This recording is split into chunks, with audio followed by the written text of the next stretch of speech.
नमस्कार दोस्तों, मेरे इस YouTube चैनल में आपका हार्दिक स्वागत है। आज मैं आपके लिए एक नया टॉपिक लेके आया हूँ जो कि आपके एग्ज़ाम से रिलेटेड है। और इस किसी भी, चाहे जीडीसी हो चाहे एलडीसी हो, किसी भी एग्ज़ाम में इसके 2 से 3 क्वेश्चन ज़रूर आते हैं। तो जैसा कि आपको ये बोर्ड पे दिख रहा है, ये ODC, over dimensional consignment, over dimensional consignment. तो जैसा कि दोस्तों ये दिख रहा है आपको कि अगर रेलवे गुड्स से सबसे ज़्यादा अर्निंग करती है और अगर किसी भी पार्टी को गुड्स, कोई भी ऐसा कंसाइनमेंट जो कि रेलवे की स्टैंडर्ड डायमेंशन से ज़्यादा है, तो उसको कैसे ट्रांसपोर्ट करना है, ये आपको इस वीडियो में दिखाएंगे। और आशा है ये वीडियो आपको अच्छा लगेगा। अगर अच्छा लगे तो वीडियो को लाइक और शेयर करना ना भूलिएगा। मैं चालू करते हैं ये वीडियो को। जैसा कि आपको ये चित्र दिख रहा है, इस चित्र में ये फिक्स्ड स्ट्रक्चर है। मान लो फिक्स्ड स्ट्रक्चर में ओएचजी के पोल्स आते हैं, ब्रिज आते हैं, ब्रिज के गर्डर्स आते हैं। तो ये हमारा मैक्सिमम डायमेंशन होती है जो कि किसी भी बैगन के ऊपर अगर लोड करेंगे तो उसकी डायमेंशन, इसका विड्थ जो है, ओवरऑल विड्थ 3250 mm कंसीडर करते हैं। टॉप में विड्थ 610 mm होता है, नीचे बॉटम में 1600 mm होता है। और रेल लेवल से जो उसकी हाइट होती है, स्टैंडर्ड डायमेंशन उसकी 102 mm होती है। इसी तरह हाइट जो है हमारा 3505 mm होती है, लेकिन जो सेंटर से डायमेंशन होती है वो 4470 mm होती है। तो रेल लेवल से हम कोई भी अगर कंसाइनमेंट हमारा एक डायमेंशन से थोड़ा, जो कि एक स्टैंडर्ड डायमेंशन है, इससे अगर हट करके रहता है तो हम उसको कैसे लोडिंग करेंगे। सीधे शब्दों में कहें कि अगर जो है हमको किसी पार्टी को इस डायमेंशन से अगर कोई कंसाइनमेंट जिसकी लंबाई 13,716 mm से ज़्यादा है, इसी तरह हाइट जो है सेंटर में 2743 mm से ज़्यादा है और कॉर्नर पे 2134 mm से ज़्यादा है और विड्थ 2997 से ज़्यादा है, इसी तरह टॉप विड्थ 610 mm से ज़्यादा है, तो उस पार्टी को हमें अगर ट्रांसपोर्ट करके रेलवे के थ्रू भेजना है तो वो पार्टी चीफ ऑपरेटिंग मैनेजर की ऑफिस में, ये ओडीसी में कंसीडर होता है। वहाँ पे जो है उसको वहाँ पे अप्लाई करना पड़ेगा सीओएम ऑफिस में, जो कि हेडक्वार्टर में रहता है। उस ऑफिस में अप्लाई करने के बाद ही जो है हमें उसकी परमिशन मिलेगी, वो रेलवे के थ्रू ट्रांसपोर्ट कर सकता है। तो आइए देखते हैं, अगर जो है इसमें जो हमारा ओडीसी होता है, ओडीसी जो है, ओडीसी का क्लासिफिकेशन इसी नेट क्लियरेंस और जो है ग्रॉस क्लियरेंस के बेस पे रहता है। तो ओडीसी हमारा 3 टाइप के होते हैं, A class ODC, B class ODC और सी क्लास ओडीसी। ए क्लास ओडीसी, पहले तो 2 चीज़ें और जान लीजिए आप, जैसे कि एक नेट क्लियरेंस होता है और एक ग्रॉस क्लियरेंस होता है। कोई भी व्हीकल के ऊपर अगर कोई कंसाइनमेंट रखा है तो उसमें 2 तरह के मूवमेंट होते हैं, एक तो लर्चिंग होता है और एक बाउंसिंग। तो जो लर्चिंग और बाउंसिंग का मूवमेंट होता है वो हमारा नेट क्लियरेंस में काउंट होता है। और फिर जो हमारा, अगर जो है कोई व्हीकल मूवमेंट में है, मूवमेंट के बाद जो उसका नेट क्लियरेंस जो है उसका काउंट करते हैं। जबकि ग्रॉस क्लियरेंस,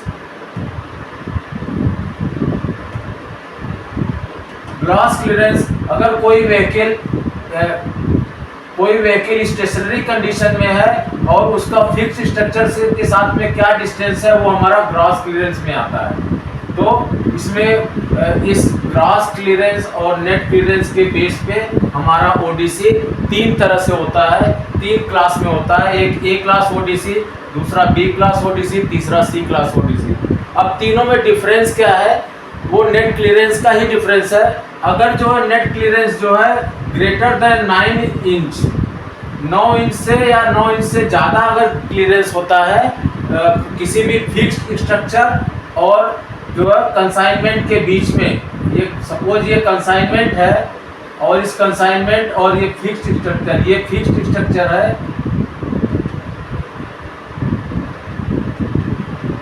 ये आपका कंसाइनमेंट है।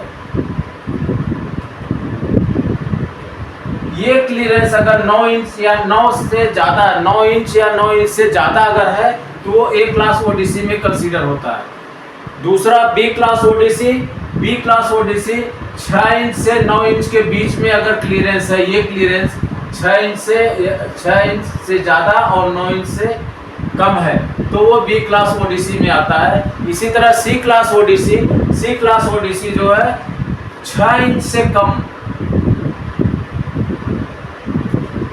तो ये सी क्लास ओडीसी में आता है। अब तीनों में डिफरेंस क्या है और उसकी सैंक्शनिंग अथॉरिटी क्या है? अगर वो कोई लेके जाना है किसी को कंसाइनमेंट को, रेलवे के थ्रू ट्रांसपोर्ट करना है, तो उसके लिए सीओएम के ऑफिस से क्या परमिशन मिलती है और उसके लिए सैंक्शनिंग अथॉरिटी कौन होती है वो मैं आपको बता रहा हूँ।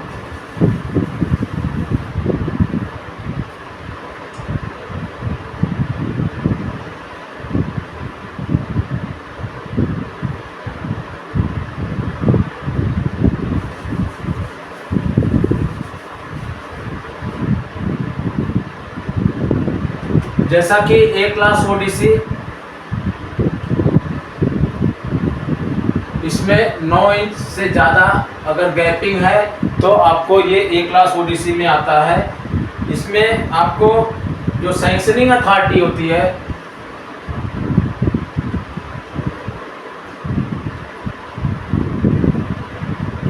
अगर विद इन डिवीजन है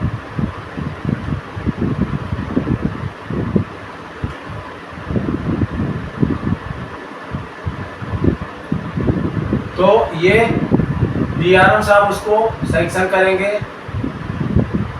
अगर बियॉन्ड डिवीजन है या विद इन जोन है तो सीओम साहब करेंगे। बियॉन्ड जोन है तो इसको जो ओरिजिनेटिंग स्टेशन की रेलवे के सीओम साहब होंगे और डेस्टिनेशन के जो सीओम साहब होंगे वो दोनों के कोऑर्डिनेशन से, दोनों की परमिशन के बाद भी जो है ये सैंक्शन करेंगे। अब इसमें स्पीड वगैरह क्या रहेगी ये मैं आपको बताता हूँ। स्पीड 40 kmph रहेगी और मूवमेंट इसका डे और नाइट में रहेगा।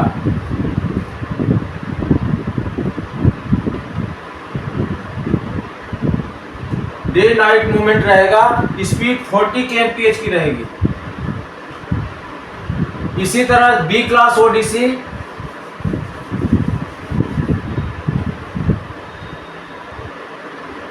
बी क्लास ओडीसी के लिए 6 इंच से ज्यादा, greater than 6 inch and less than 9 inch, greater than 6 inch और लेस देन 9 इंच, ये क्लियरेंस उसका नेट क्लियरेंस होना चाहिए। इसमें जो है सैंक्शनिंग अथॉरिटी सेम रहेगी।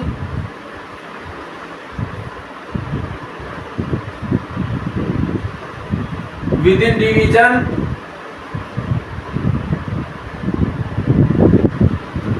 डीआरएम साहब करेंगे। विद इन रेलवे सीओएम साहब करेंगे।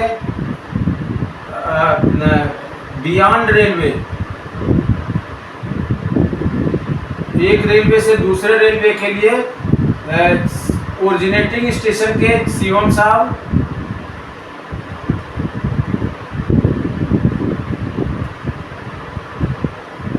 या ओरिजिनेटिंग रेलवे के सीओएम साहब और डेस्टिनेशन स्टेशन के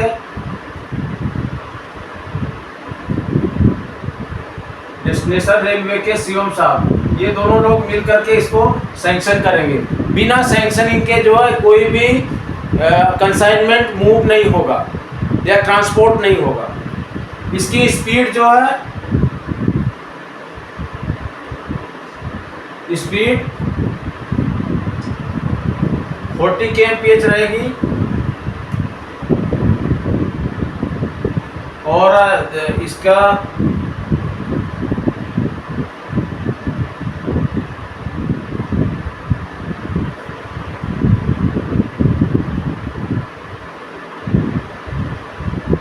यार्ड और टर्न आउट पे इसकी स्पीड 8 kmph दिया हुआ है। इसका मूवमेंट बी क्लास ओडीसी का, इसका मूवमेंट बी क्लास ओडीसी का मूवमेंट डे और नाइट में रहेगा, दोनों समय रहेगा। लेकिन नाइट में जब भी मूवमेंट होगा तो स्कॉटिंग करके जाएगी गाड़ी।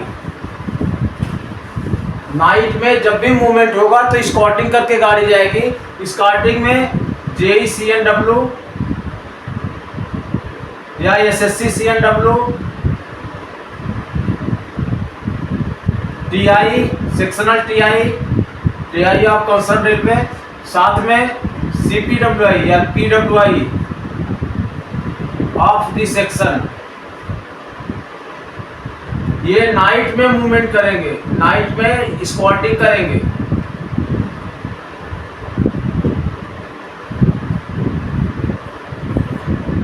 इसी तरह C क्लास ओडीसी,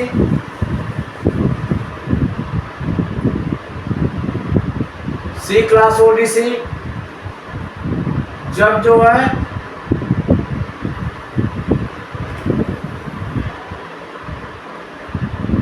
इसका net clearance less than 6 inch,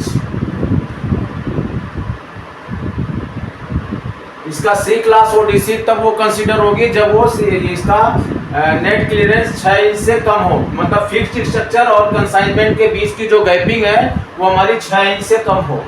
इसमें सैंक्शनिंग अथॉरिटी कौन होगी?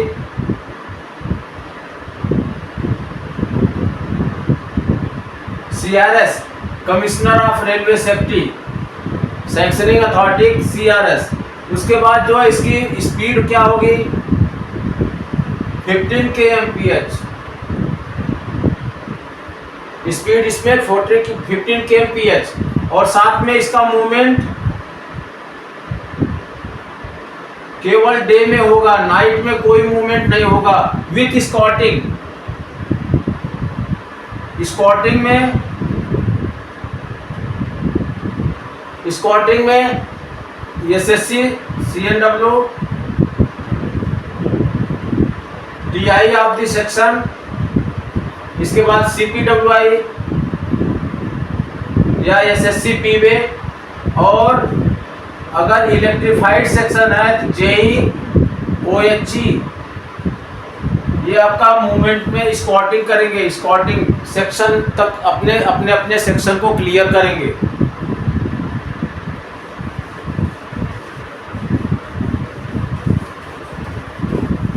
ये हमने जो बताया है इसमें जो स्पीड है वो ये सभी डायमेंशन जो है ब्रॉड गेज के लिए केवल है। अभी बुकिंग के समय जब भी बुकिंग होगी कंसाइनमेंट की, तो उस समय क्या क्या डॉक्यूमेंट्स लगेंगे, उसमें जो है length of the consignment,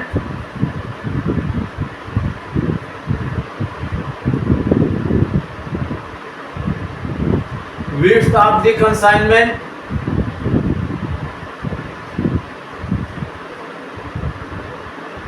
height of the consignment,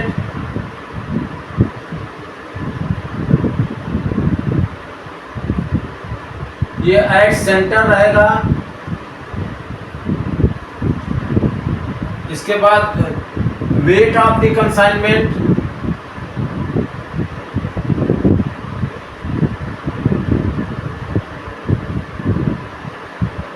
booking station,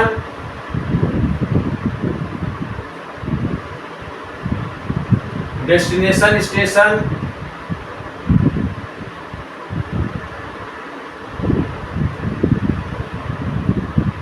root,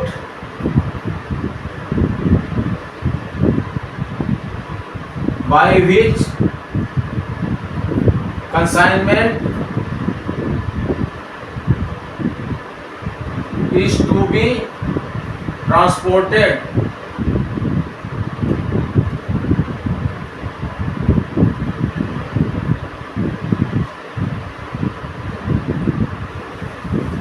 ये हमारा ये डॉक्यूमेंट्स जो है लगेगा। इसमें डायमेंशंस ये रहेगी कि लेंथ क्या है, विड्थ क्या है, और बुकिंग के समय ये हमको चाहिए होगी। इसमें एक चीज और है, अगर कोई सेक्शन इलेक्ट्रीफाइड सेक्शन है,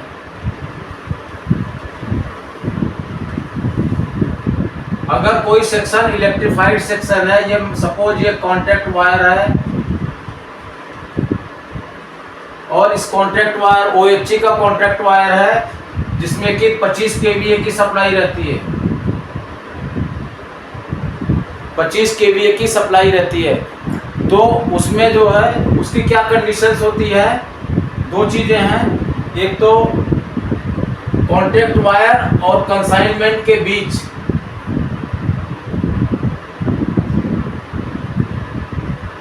की जो डिस्टेंस है, वो ये डिस्टेंस के ऊपर डिपेंड करेगी कि वो कंसाइनमेंट मूव होगा या नहीं। उसके लिए ये कंडीशन है 390 mm gap between contact wire and ODC। ये गैप, ये जो गैप है, इस गैप का कितना डिस्टेंस है दोनों के बीच में, कंसाइनमेंट और कॉन्टैक्ट वायर के बीच में, वो डिसाइड करेगा कि ये कंसाइनमेंट मूव होगा कि नहीं। अगर ये AC ट्रैक्शन है, सपोज ये AC ट्रैक्शन है, AC ट्रैक्शन है, तो उसमें gap 390 and above, 390 mm and above है, तो पावर ऑन रहेगा,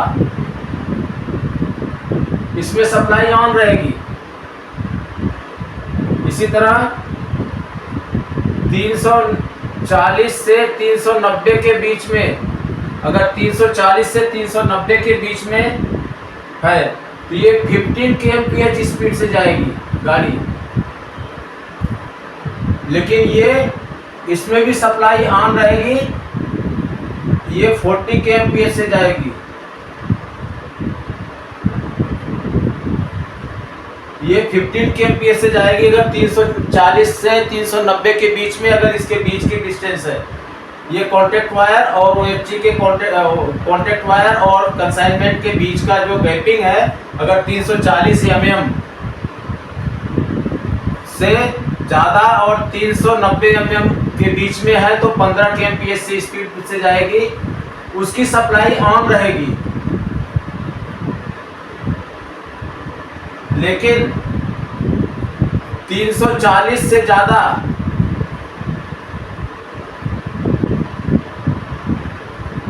मोर देन 100 से 340 mm के बीच में अगर जो है ये कॉन्टैक्ट वायर और कंसाइनमेंट के बीच की गैपिंग है तो 15 kmph से जाएगी गाड़ी। जब भी मूवमेंट होगा 15 kmph, लेकिन उसकी सप्लाई ऑफ रहेगी। ये कंडीशन बहुत इंपॉर्टेंट है कि अगर हमारा 100 mm से ज़्यादा, 100 mm या 100 mm से ज़्यादा है तो 15 kmph से जाएगी और उसकी सप्लाई ऑफ कंडीशन में रहेगी। लेकिन अगर जो है 100 mm से कम है कॉन्टैक्ट वायर और कंसाइनमेंट के बीच में, तो कोई भी मूवमेंट नहीं होगा, कोई भी मूवमेंट नहीं होगा। ये हमारा AC ट्रैक्शन के लिए तो सबसे इंपॉर्टेंट चीज है कि 100 mm से कम अगर गैपिंग है कंसाइनमेंट और कॉन्टैक्ट वायर के बीच में, तो ये कोई भी मूवमेंट नहीं होगा, वो कंसाइनमेंट यहां से नहीं जा सकता। इसी तरह अगर DC ट्रैक्शन है, DC ट्रैक्शन है तो DC ट्रैक्शन के लिए 245 एंड एबव, कॉन्टैक्ट वायर और कंसाइनमेंट के बीच में 245 mm एंड एबव,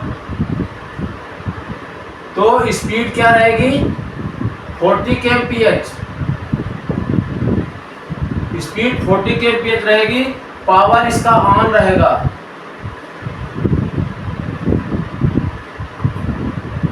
दो 245 से 170, 170 से 245, 170 mm से 245 mm तक अगर है तो ये 15 kmph जाएगी और इसका भी पावर ऑन रहेगा। लेकिन 170 mm से 75 mm, इसमें 75 है, और AC ट्रैक्शन में 100 mm था। तो अगर जो है 170 mm से 75 mm के बीच में है तो ये 15 kbps से जाएगी, लेकिन इसका सप्लाई ऑफ रहेगा। तो ये इम्पोर्टेंट ये चीज़ है कि हमारा AC ट्रैक्शन के लिए 100 mm कॉन्टैक्ट वायर और कंसाइनमेंट के बीच में 100 mm की डिस्टेंस है। तो 100 mm से कम अगर डिस्टेंस है तो कोई भी मूवमेंट नहीं होगा। इसी तरह DC ट्रैक्शन में अगर जो है 75 mm से कम गैपिंग है तो कोई भी मूवमेंट नहीं होगा।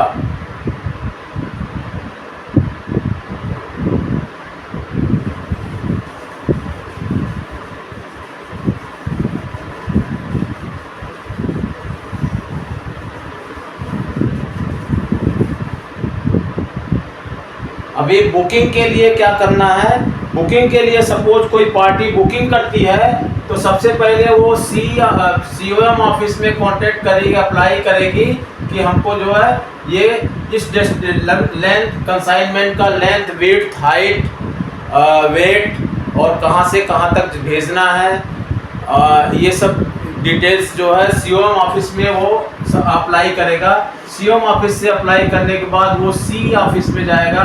C ऑफिस से क्लियरेंस मिलेगा कि कौन से सेक्शन में कौन से कितना डिस्टेंस पे फिक्स्ड स्ट्रक्चर है। साथ में CBE साहब जो है उसको CBE ऑफिस में चीफ ब्रिज इंजीनियर के पास में जाएगा, वहां से ब्रिज का क्लियरेंस होगा। सेक्शन में अगर ब्रिज है तो ब्रिज का क्लियरेंस होगा, यहाँ से इंजीनियरिंग का क्लियरेंस होगा।